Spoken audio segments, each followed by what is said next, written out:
अस्सलाम वालेकुम first year. आज जो हम चैप्टर पढ़ रहे हैं ना, शिकस्त वरीकत और उसकी इकसाम। ठीक है, कल जो हमने बुक से पढ़ा था ना, ज़मीन के तो वही रात का पढ़ा था, फिर अमले फरसूदगी वाला पढ़ा था, अमले कारी और अमले कटाऊ। ठीक है, और फिर मास वेस्टिंग तक हमने पढ़ा था यहाँ तक। आज जो हमने स्टार्ट करना है ना, मास वेस्टिंग से स्टार्ट करना है। वेस्टिंग क्या होती है, मतलब कि एक चीज़ जो ज़ाया हो जाती है उसे हम कहते हैं वेस्टिंग। अब हम जो चीज़ें शिकस्त वरीकत क्या होते हैं, जो चीज़ें टूट फूट का शिकार होती हैं, ठीक है ना, जो चीज़ें टूट फूट जाती है उसे शिकस्त वरीकत कहा जाता है। अब कौन कौन सी चीज़ें टूट फूट का शिकार होती हैं, हमने उनकी इकसाम पढ़नी है इसमें। ठीक है, अब देखो जरा मास वेस्टिंग में क्या बताया उन्होंने। पहाड़ों की बुलंदियों से कशिश शक्ल के ज़रिए फरसूदा चट्टानी मवाद जो बारिश और बर्फ़ के पिघलने के पानी से सैर होकर नीचे की तरफ सरकता जाए, मास वेस्टिंग कहलाता है। आपका शॉर्ट क्वेश्चन भी होगा कि मास वेस्टिंग क्या है। ठीक है, ये आपका शॉर्ट क्वेश्चन भी है। फिर क्या है, सतह ज़मीन पर तब्बे खदोखाल में तब्दीली पैदा करने वाले कुदरती अवामिल दर्जा ज़ाइल हैं। अब तब्दीली पैदा करने वाले जो अवामिल हैं ना, वो कौन से हैं। मास वेस्टिंग में कौन सी चीज़ें हैं जो तब्दीली पैदा करती हैं। ठीक है, उसमें क्या है, मौसम, आबो हवा और ज़मीन जोद पानी। ज़मीन जोद पानी क्या है, जो ज़मीन के अंदर पानी जमा हो जाता है। फिर है ग्लेशियर। ग्लेशियर किसे कहते हैं, जो पहाड़ होता है। फिर है हवा, लहरें और रुएं। ठीक है, ये तो सिर्फ हमने यहाँ तक जो आपका चैप्टर पढ़ा था ना, आपने यहाँ से लेके यहाँ तक, ये सिर्फ जस्ट इंट्रोडक्शन था। अब जो शिकस्त वरीकत असल जो हमारा चैप्टर है ना, उसकी हमने जो एग्ज़ाम अब पढ़नी है।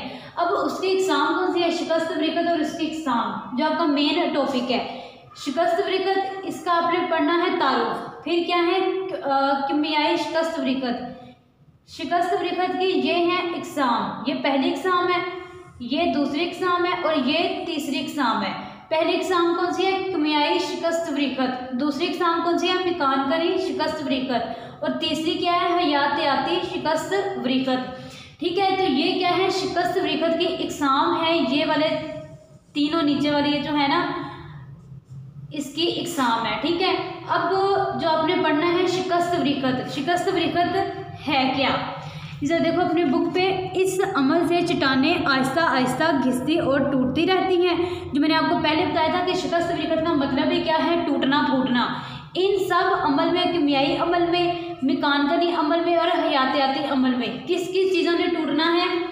पहला होगा हवा, जो आपने यहाँ पढ़ा है, हवा, ग्लेशियर, लहरें और रुएं। ठीक है, ये वाले सारी जो चीज़ें हैं ना, जो पीछे आपने पॉइंट पढ़े हैं, ये वाले तीन और ये वाले तीन, ये किन पे असरअंदाज होंगे, इन तीनों पे।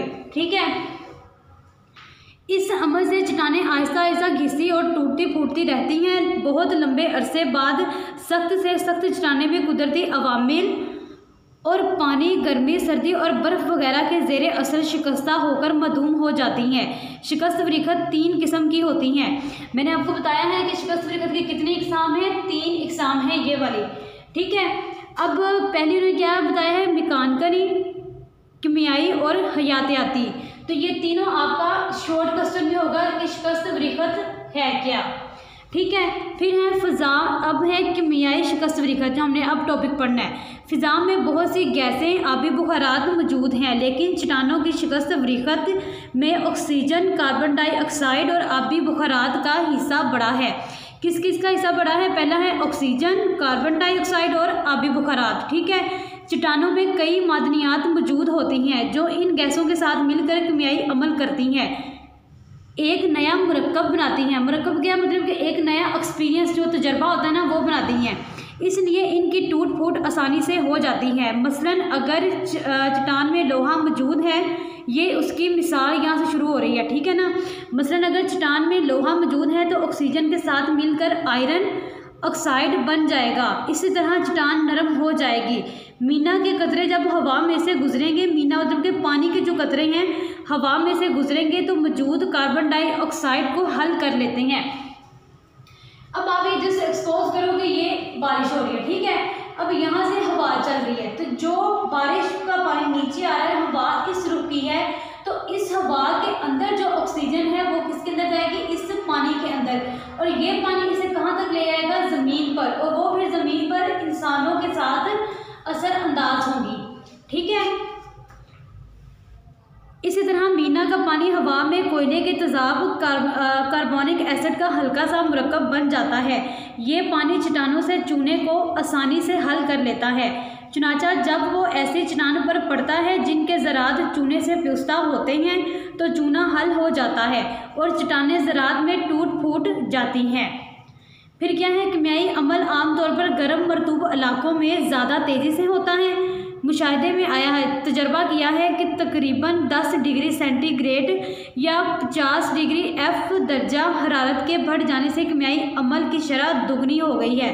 तो ये आपका MCQs होगा कि मुशाहिदे में क्या आया है, कितना कीमियाई अमल कितने सेंटीग्रेड आया है।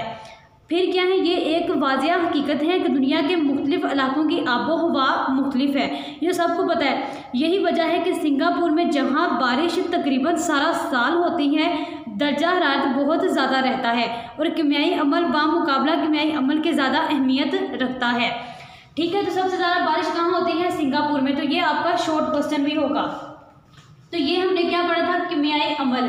कीमियाई अमल में आपने क्या बताना है, ये आपका शॉर्ट क्वेश्चन भी होगा, कीमियाई अमल का MCQ भी होगा और लॉन्ग क्वेश्चन भी होगा। ठीक है, इसमें आपने साथ में कीमियाई अमल की एग्जाम्पल भी देनी है। नेक्स्ट जो है वो है मेकानकनी और शिकस्त वरीकत। अब मेकानकनी क्या है और इसके अंदर कौन सी चीज़ें टूट फूट का शिकार हो रही हैं? तो पहला है, चट्टानें गर्मी से फैलती हैं और सर्दी से सिकुड़ जाती हैं। अब कोई लोहा है, अब आप इंसानों का हिसाब लगाना कि जब गर्मी होती है तो पसीना ज़्यादा आता है, जब सर्दी होती है तो हमारा जो पसीना वो कम होना शुरू हो जाता है, तकरीबन आता ही नहीं है। किसकी वजह से? टेम्परेचर की वजह से। अब मिसाल देखो ज़रा मेकानकनी की। गर्म सहराओं मसलन सहराए आज़म अफ्रीका में दिन के वक्त बहुत ज़्यादा दर्जा हरारत के बायस नंगी चट्टानों के ऊपर की तहें गर्म होकर फैल जाती हैं। अब उन्होंने किसकी हमें एग्जांपल दी है? गर्म इलाके की, सहराए आज़म अफ्रीका की एग्जांपल दी है। ठीक है, तो वहाँ क्या होती है, वहाँ जो नंगी जो चट्टानें होती हैं वो गर्मी की वजह से पिघल जाती हैं और रात के वक्त जब दर्जा हरारत नुक्ता अंजमान तक जाता है तो यकदम सिकुड़ जाती हैं। अब सुबह के वक्त वहाँ इंतहाई गर्मी होती है, कहाँ होती है? सहराए आज़म में। और रात के वक्त नुक्ता अंजमान मतलब कि सर्दी हो जाती है। तो दिन के वक्त वो जब यहाँ फैलती हैं तो रात के वक्त यहाँ सिकुड़ जाती है और फिर टूट फूट जाती हैं। क्या? जो चट्टानें होती हैं। चट्टानों में कई दरारें पड़ जाती हैं और आखिरकार चट्टानों के बड़े बड़े ब्लाक गोशादार बड़े बड़े टुकड़ों में तब्दील हो जाते हैं। बाज़ हालात में चट्टानों की सतही तहें जब गर्मी से फैलती और मुलायम करवी शक्ल इख्तियार कर लेती हैं। आपका शॉर्ट क्वेश्चन होगा कि मुलायम और करवी शक्ल कौन सी चट्टानें इख्तियार करती है? तो वो क्या है? मेकानकनी शिकस्त वरीकत। ये अमल परत रेजी कहलाता है। आपका शॉर्ट क्वेश्चन होगा कि परत रेजी क्या है? इस अमल से बहुत सी चट्टानें टूट फूट कर रेत बन जाती हैं। फिर आगे है, ज़्यादा बुलंद और सर्द इलाकों में दर्जा हरारत का दर्जा इंजमाद और कहर अहम मेकानकनी अमल है अवामिल है। जब पानी चट्टानों के सुराखों और दरारों में जमा हो जाता है तो रात के वक्त सर्दी की वजह से मंजमद हो जाता है और पानी मंजमद क्या है? जहाँ एक चीज़ जमा हो जाती है, मंजमद होकर फैलता है और ज़्यादा जगह घेरता है। इसी तरह चट्टानों को तोड़ फोड़ देता है।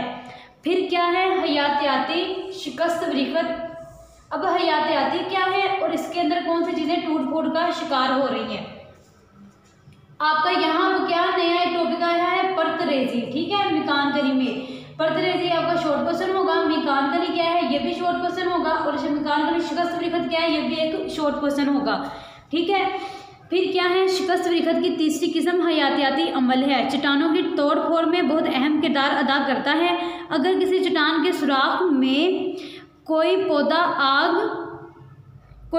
उग आए तो जो पौधा बड़ा होता जाएगा इसकी जड़ें ज़्यादा जगह में फैलने की कोशिश करेंगी और इनकी दरारें बड़ी होती जाएंगी। अब आप ये लगा लो कि ये एक छोटा सा पौधा है। ठीक है, ये हमने मिट्टी की तरह पौधा लगाया हुआ है। पौधा अब बड़ा होता जा रहा है तो उसकी जो है जड़ें वो भी क्या होंगी? ज़्यादा जगह घेरना शुरू हो जाएगी। यहाँ पहले इतनी सी जगह थी, जब पौधा बड़ा हो रहा है तो क्या है? जड़ें भी उसकी बड़ी हो रही हैं, ज़्यादा जगह घेर रही हैं। इसी तरह चट्टानें हैं, जब पहाड़ छोटा सा होता है तो जब पहाड़ बड़ा होता जाता है तो उसके ज़मीन के अंदर जो उसकी भी जगह है वो भी ज़्यादा होती जाती है एज अ जड़ के तौर पर। ठीक है, इसके अलावा पौधों की जड़ों में तेजाबी मादा भी होता है जो चट्टानों के ज़रात को एक दूसरे से अलग कर देता है। गोया पौधों के अमल से शिकस्त वृखत होती है। पौधों के अमल से मतलब कि पौधे भी टूटते फूटते हैं। इसके अलावा ज़मीन रहने वाले कीड़े मकोड़े और बिलों में रहने वाले जानवर भी चट्टानों की शिकस्त वृखत का बाइस बने हैं। हमें अपने इर्द गिर्द जो मिट्टी दिखाई देती है वो शिकस्त वृखत से वजूद में आई है। जाहिर है सतह ज़मीन को कांटा, चट्टानों को तोड़ना फोड़ना, शिकस्ता मवाद को एक जगह से दूसरी जगह मुंतकिल करना, वहाँ तय नशीन करना मुख्तलिफ अवामिल की कारगुजारी है। तो ये हमारा जो चैप्टर था शिकस्त वृखत वाला, तो ये आज हमारा चैप्टर ख़त्म हो गया है। इसमें आपका ये शॉर्ट क्वेश्चन दिया, अमले फरसूदगी क्या है, अमले अरियाकारी क्या है, ये आपने सारा पढ़ा है। फिर अमले शिकस्त वृखत, अमले कटाओ, ये शॉर्ट क्वेश्चन, और फिर मेकानकनी, परतरेजी और किमियाई। तो ये सारा आपने अच्छी तरह से याद करना है। इस वीक में हमने जितना भी पढ़ा ये आपने सारा इस वीक में आपका टेस्ट होगा। इंशाल्लाह फिर सुबह नेक्स्ट चैप्टर स्टार्ट करेंगे हम।